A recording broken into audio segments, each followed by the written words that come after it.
Work and learn. Meet Light Meet Max. සක්‍රිය කර ගැනීමට MySLT app එකට log වෙන්න. Work and learn. Meet Light Meet Max. සක්‍රිය කර ගැනීමට MySLT app එකට log වෙන්න. Signal Deep Clean. ලොව අංක එකේ Tynex කෙඳිවලින් නිපදවා ඇත.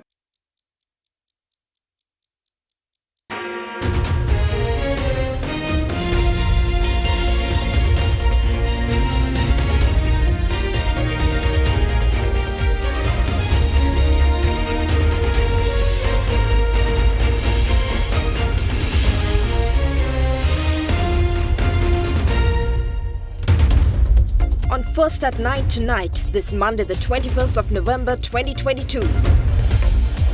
Debt relief.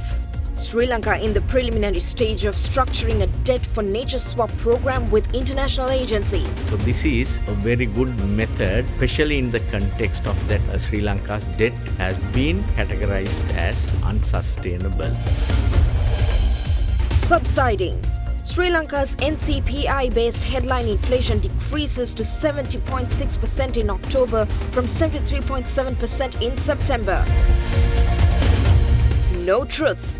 Minister of Power and Energy Kanchana Wijayasekara responds to claims of fuel management QR code system to be discontinued for the next month.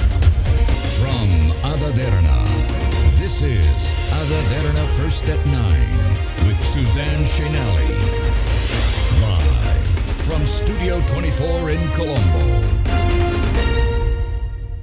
Good evening and thank you for joining us on First at 9 this Monday night. We're starting off with the debt relief package. While local authorities are continuing negotiations with creditors to restructure Sri Lanka's unsustainable debt, the Secretary of Ministry of Environment, Dr. Anil Jasinga, said that Sri Lanka is in the preliminary stages of structuring a debt for nature swap program with the United Nations Development Program and other agencies. Dr. Jasinga also revealed that a swap deal of up to $1 billion is being considered at the moment. The issue of high indebtedness among developing countries has been a hot-button issue at the COP27 climate talks. The solutions offered at the talks included debt payment suspension after an extreme weather event, debt swaps for nature protection, and concessionary funding for energy transitions. Of the offered solutions, Sri Lanka took a particular interest in the Debt for Nature Swap deal, which is a bilateral agreement that involves purchasing foreign debt, converting that debt into local currency, and using the proceeds to fund conservation activities. The key to the transaction lies in the willingness of commercial banks or governments to sell debt at less than the full value of the original loan. Talking to international media, Secretary to the Ministry of Environment, Dr. Anil Jasinga, said that the country is in the preliminary stages of structuring a deal. He also said that the plan involves restoring a degraded ecosystem in exchange for cancelling debt.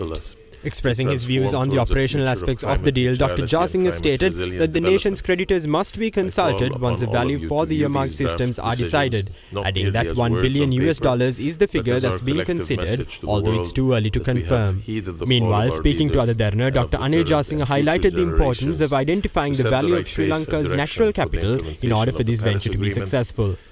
Countries like Sri Lanka is not capable enough to invest in climate action. Therefore, this method of debt for nature swaps is a good way out. Right now, Sri Lanka is also negotiating on this debt for nature swaps, but of course it will take some time. And overall, when it comes to innovative climate financing tools, we should also know the value and breadth and depth of our natural capital. Then only we will be able to efficiently and effectively use these resources. So now in all these COPs, the developed countries pledge billions of dollars for climate action, which never took to grounds. Other than waiting for developed countries to spend on climate action, which they have to do, we have to go for other means of climate financing. So this is a very good method, especially in the context of that Sri Lanka's debt has been categorized as unsustainable.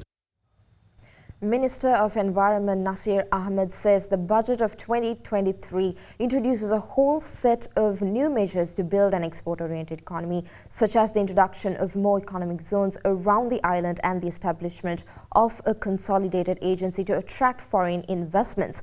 Participating in the debate of the second reading of the budget 2023 in Parliament today, he said the establishment of economic zones with ready-made infrastructures helps in attracting more foreign investments to the country.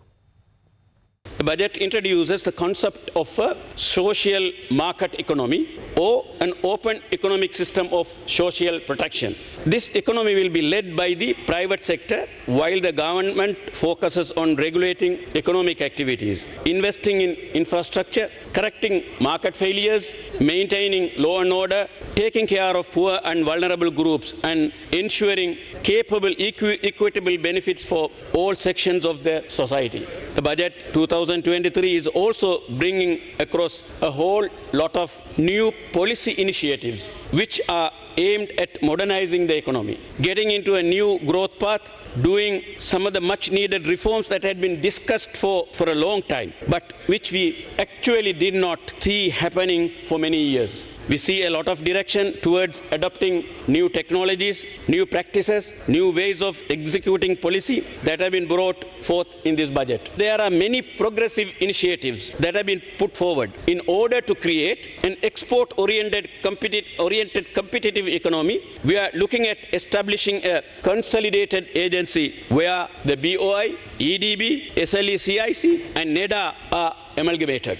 Another important proposal for economic development and developing exports is the creation of economic zones for Western, Northwestern, Hambantota and Trincomalee regions. When foreign investors come into Sri Lanka, especially those who are focused on manufacturing related industries, we need to have zones which are ready and waiting, where we can accommodate them within a very short span of time. Therefore, the economic zones need to be pre-prepared, the utilities need to be made available, the infrastructure need to be in place, the connectivity and the roadways, etc. developed. So, the availability of economic zones in a state where it can be immediately made use by investors is quite critical. මේ බංකොලොත් ශ්‍රී ලංකාව ගොඩගන්න විකල්පය ජනතාවාදී සමගි ජන බලවේග රජයේ අපිට තියෙනවා කියන එක මම කියන්න කැමතියි. ලොව තරණය කරන්න තියෙන හැම රටක්ම තරණය කරලා අපි මේ රට ගොඩ ගන්නවා. මුදල් අමාත්‍යාංශ කියන්නේ රටේ වැඩිම බර තියෙන අමාත්‍යාංශය. මම කනගාටු වෙනවා ගරු රනිල් වික්‍රමසිංහ මැතිතුමා අපේ රටේ පළවෙනි විධායක ජනාධිපතිවරයා ජේ.ආර්. ජයවර්ධන ජනාධිපතිතුමාගේ ආදර්ශය ගත්තේ නැහැ. ජේ.ආර්. ජයවර්ධන ජනාධිපතිතුමා එකම අමාත්‍යාංශයක්වත් බාරගත්තේ නැහැ. මම මේ මොහොතේ ගරු රනිල් වික්‍රමසිංහ මැතිතුමාගේ ඉල්ලීමක් කරන්නේ මේ ආර්ථිකය නිරෝගී කරන, නිවැරදි කරන, යථාවත් කරන ගමනේ ඒ ප්‍රාමාණික දැනුම තියෙන කෙනෙක්ට මේ විෂය බාර දෙන්නට ඕන. මොකද විධායක ජනාධිපතිවරයා විදියට තියෙන ඒ දූරේ වගකීමත් එක්ක මේක හැරෙන්න බෑ. If this country is to genuinely get out of this economic crisis, I'm finishing, sir. To get out of this economic crisis, the ethnic conflict has to be resolved, and all others, be it Muslim, be it upcountry Tamil, be it the workers, if those problems are not resolved in one go and a holistic approach is not taken, this country will bleed. We are already a failed state. We will be a totally bleeding failed state.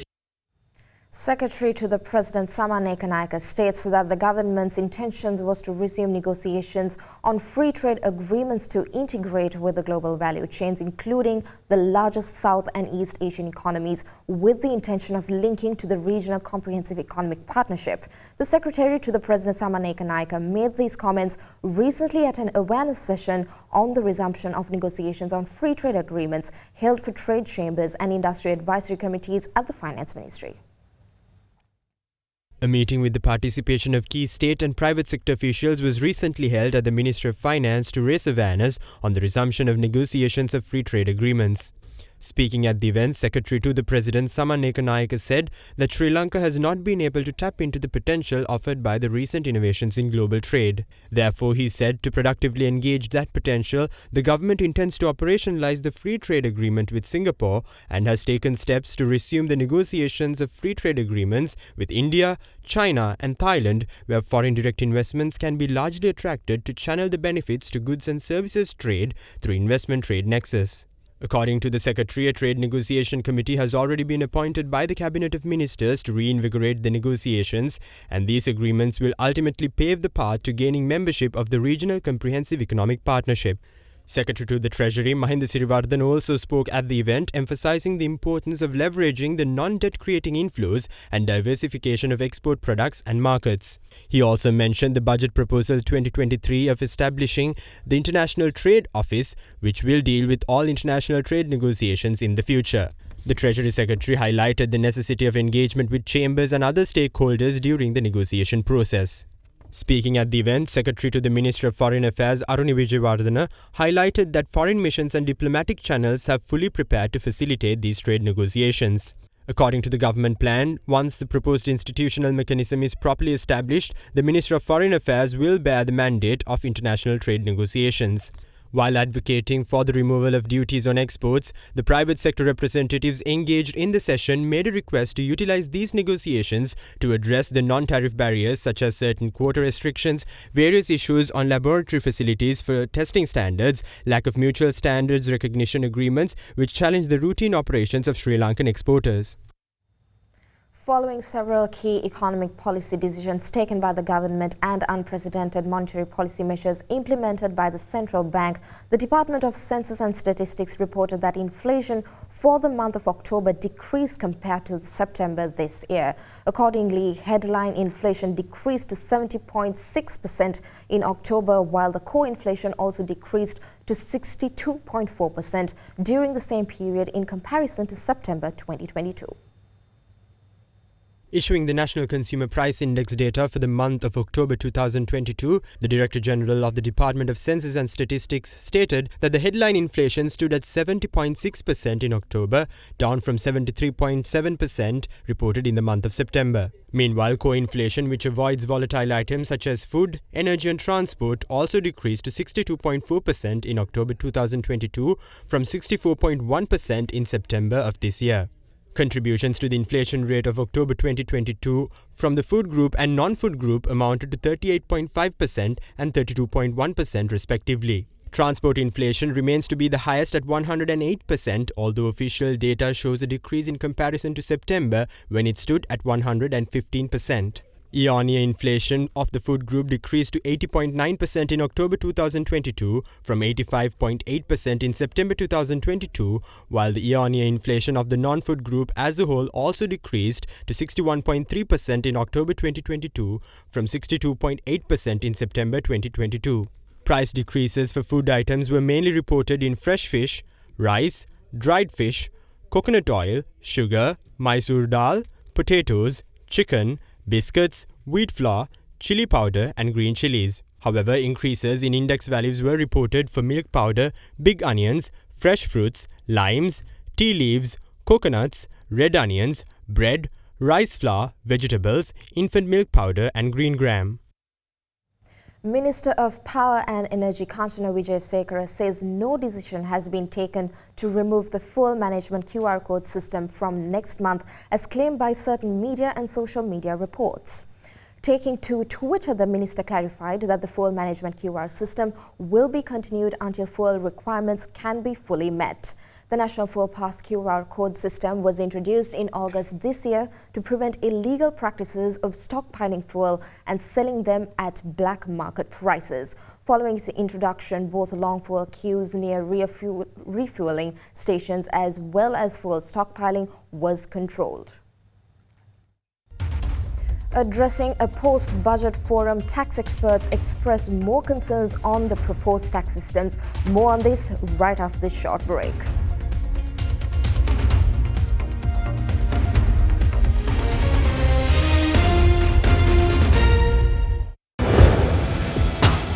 Big 3.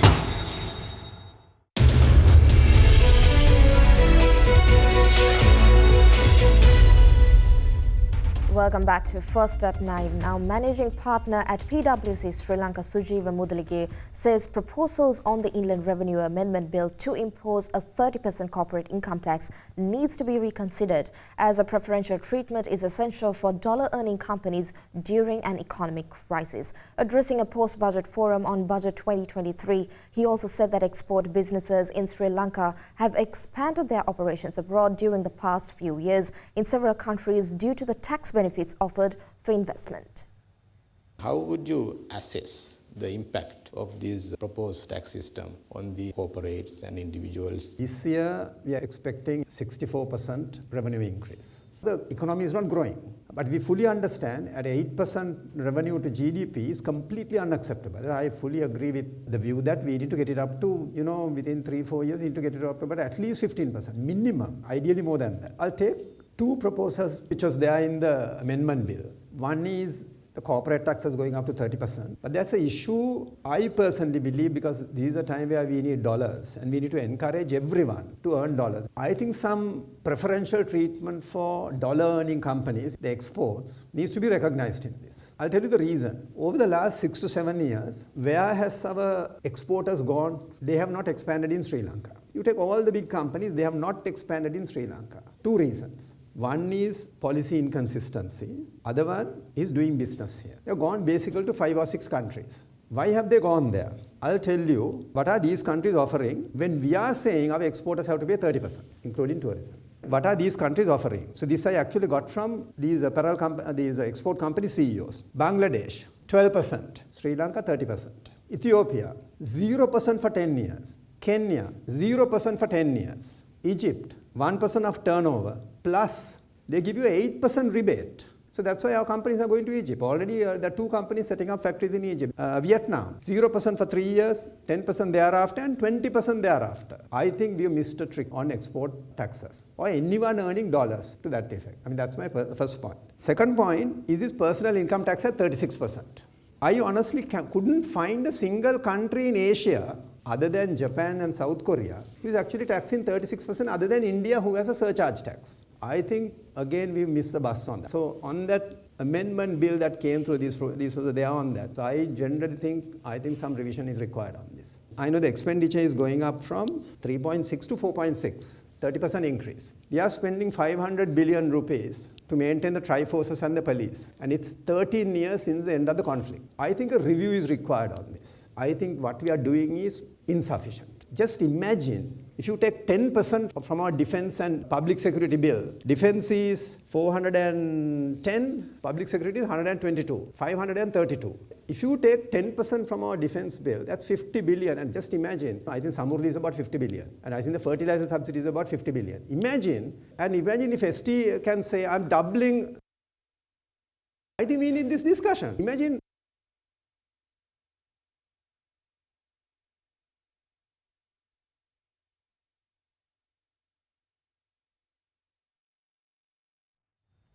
Sri Lankan shares closed lower for a 6th straight session today as losses in energy and consumer staple stocks offset a near 3% gain in industrial conglomerate Expo Lanka Holdings. The CSE All-Share Index fell 0.52% to a near 4-month low of 7,777.02, registering its longest losing streak since early June. During today's session, conglomerate Carson Cumberbatch plc and energy company Lanka IOC were the biggest drags, falling 9.4% and 3.8% respectively. Trading volume fell to 36.1 million shares from about 49.4 million in the previous session. Market turnover was 1.2 billion Sri Lankan rupees compared with 1.44 million rupees in the previous session. Foreign investors were net buyers in the equity market, purchasing stocks worth 40.6 million rupees, while domestic investors were net sellers, offloading shares worth 1.2 billion rupees.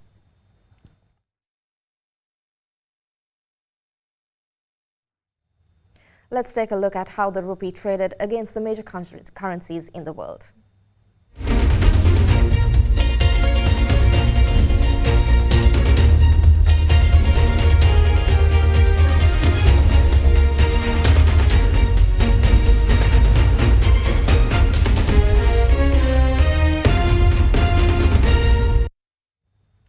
Oil prices dropped to trade near 2-month lows today, having earlier slid by around $1 a barrel as supply fears receded while concerns over fuel demand from China and US dollar strength weighed on prices. Meanwhile, markets were also factoring in the soon-to-be implemented ban on Russian crude by the West in response to Russia's invasion of Ukraine. Brent crude futures for January slipped 0.8% to $86.88 a barrel, while US West Texas Intermediate crude futures for December were at $79.40 a barrel, down 0.9% ahead of the contract's expiry today. The more active January contract fell 0.7% to $79.42 a barrel. Both benchmarks closed Friday at their lowest since the 27th of September, extending losses for a second week with Brent down 9% and WTI 10% lower. Meanwhile, tight crude supplies in Europe have eased as refineries have piled up stocks ahead of the 5th December European Union embargo on Russian crude, putting pressure on physical crude markets across Europe, Africa and the United States. Diesel markets remain tight with Europe and the United States competing for barrels, while China nearly doubled its diesel exports in October for a year earlier. Diesel markets remain tight with Europe and the United States competing for barrels, while China nearly doubled its diesel exports in October from a year earlier to 1.06 million tons. The volume was well below September's 1.73 million tons. Demand in China, the world's top crude importer, remains bogged down by COVID restrictions, while expectations for further interest rate rises elsewhere have elevated the greenback, making dollar-denominated commodities more expensive for investors. And that was tonight's broadcast on First at 9. We will be back again tomorrow with the latest updates coming up. Next is Anuradha Vikramasinghe with World News Tonight. Stay safe and have a good night.